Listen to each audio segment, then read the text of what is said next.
La conciencia en Freud es solo una pequeña parte de nuestro pensamiento, es decir, ese pensamiento con el que acabamos identificándonos y que nos resulta como civilizado y con el que nos comunicamos y presentamos al exterior. En realidad es una capa muy superficial y que se crea de forma tardía, relativamente tardía. Yo diría que ni relativamente tardía, ¿no? Se crea a través del lenguaje, a través de la instalación del lenguaje. Y esto es un proceso que dura unos años en los niños, de unos años que pueden ser muy angustiosos y que de hecho lo son.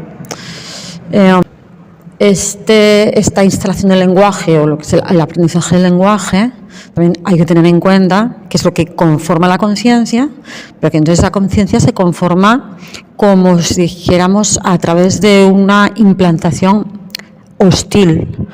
Es decir, el lenguaje no lo aprendemos jugando, o por lo menos eso no es lo importante para el niño. El lenguaje lo aprende como aprende su nombre, ¿no? Que tampoco lo recibe como un acto de amor, sino que su nombre nada más que es algo como para que cuando lo llamemos obedezca ese niño, ¿no? Cuando lo llaman, o cuando nos llaman, obedecemos, vamos, miramos, atendemos, como te pudieran llamar en el colegio o en la mili. Es decir, que el nombre ni lo elegimos nosotros, ni nos lo ponemos nosotros, ni lo solemos escuchar de una forma gratuita, en juego, estética o qué sé yo, amorosa, ¿no? Sino que más bien lo recibimos pues como una llamada de atención, ¿no? O como una interpelación, una solicitud de atención, que por lo general suele ir seguida de una orden, de una demanda.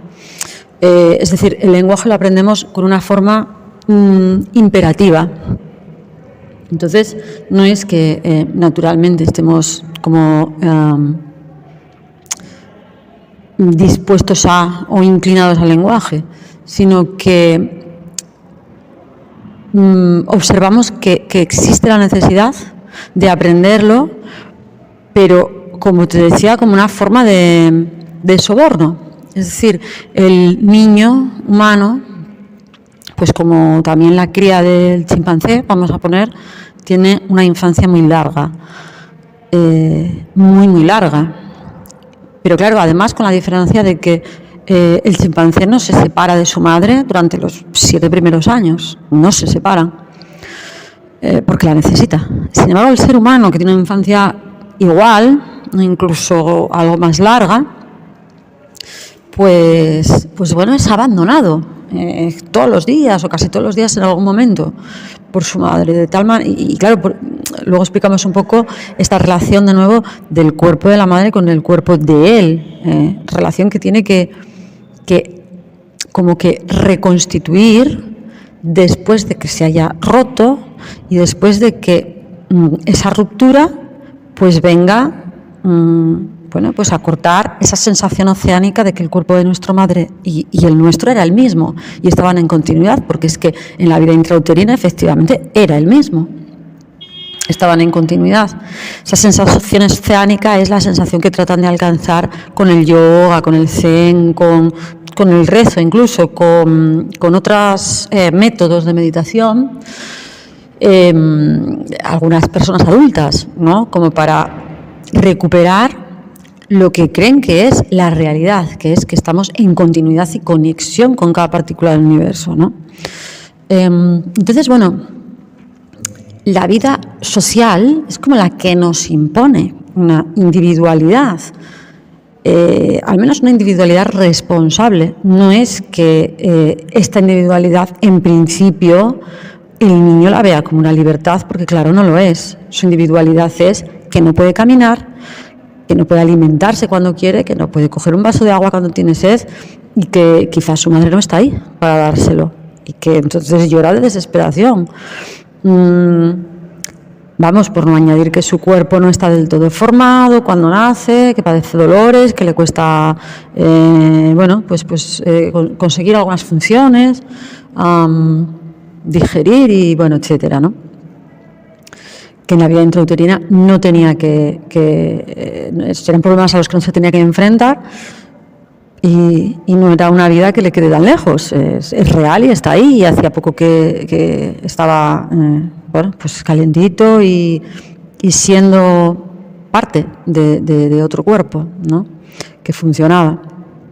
Bueno, entonces, como que lo que quiero recalcar es que la individualidad, la conciencia, no es algo original, ni que nos hace únicos, ni nada. Como decía Nietzsche, la conciencia es el instinto de rebaño. La conciencia, si nos fijamos en la de unos y otros, pues la tenemos bien parecida, porque al fin y al cabo, pues está construida pues con no sé, con un poco nuestras necesidades puestas en palabras, y esas palabras conquistadas a través de un durísimo proceso de soborno, como que nosotros tenemos que aprender a decir mamá, papá o agua, pues porque es que, pero no porque juego, no jugando, sino porque tenemos sed, porque nos morimos de hambre, porque nos morimos de frío, porque necesitamos afecto. Es decir, no es un proceso, según explica Freud, nada agradable. Es más bien una mutación del grito, del llanto de desesperación, que lo transformamos en una palabra articulada, porque si no, no nos hacen caso. No, porque si no, no vamos a tener eso que necesitamos desesperadamente, ya no para vivir felices, para sobrevivir. O sea, son demandas pobres, igualmente las nuestras, ¿no?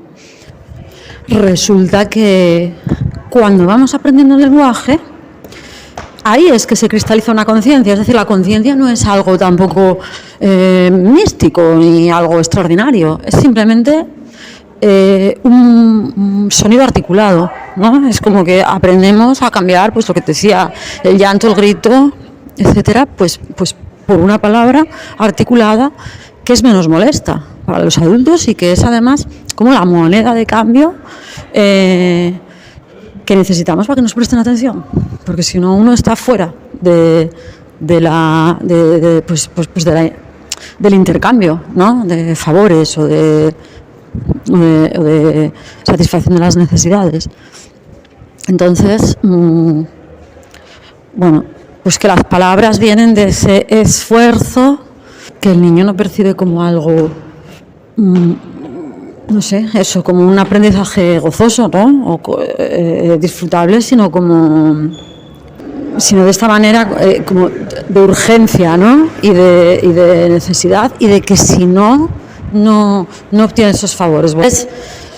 Pues la conciencia nada más que es eso, es como una especie de domesticación, adoctrinamiento, ¿no? Que aprendemos a través del lenguaje y que esas palabras quedan cristalizadas. Entonces, bueno, a partir de ahí empezamos a pensar en palabras, en lugar de pensar en imágenes, etcétera, etcétera.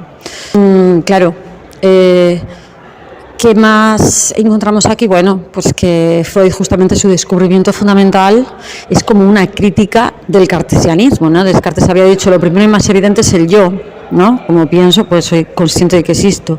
Mientras que lo que va a decir Freud es que esa evidencia es cierta en la medida que la vivimos como una evidencia en la vida adulta, pero no es para nada una evidencia en la vida infantil, pero es que en la vida adulta es una ilusión. No, el yo ni es original, ni nacemos con él, ni con un alma, ¿no? Definida, ni lo creamos nosotros tampoco. O sea, se nos impone.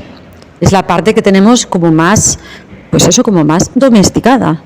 La parte con la que todos nos parecemos más, con la que nos uniforman, ¿no? Incluso ese conjunto de valores que se va a cristalizar en nosotros, pues tampoco lo elegimos nosotros, obviamente, lo eligió nuestra cultura, nuestros padres, nuestra familia. No puede parecer que nuestra conciencia, nuestro yo, sea una opción, ¿no? Y yo qué sé, y la comunidad sea otra opción.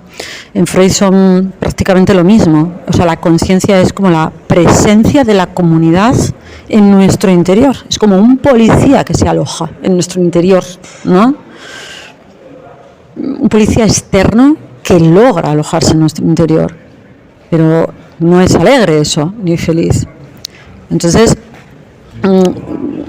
digamos que nuestra conciencia individual es un delegado de la comunidad, no hay que oponerlo. Lo que hay que oponer es pues nuestro instinto, pero en ese instinto va nuestras necesidades de supervivencia, incluidas el afecto, el calor, ¿no?, de otros sujetos, incluso la comunicación de los inconscientes por fuera del lenguaje, incluso las relaciones, pero las relaciones naturales, no estas que tenemos impuestas, ¿no?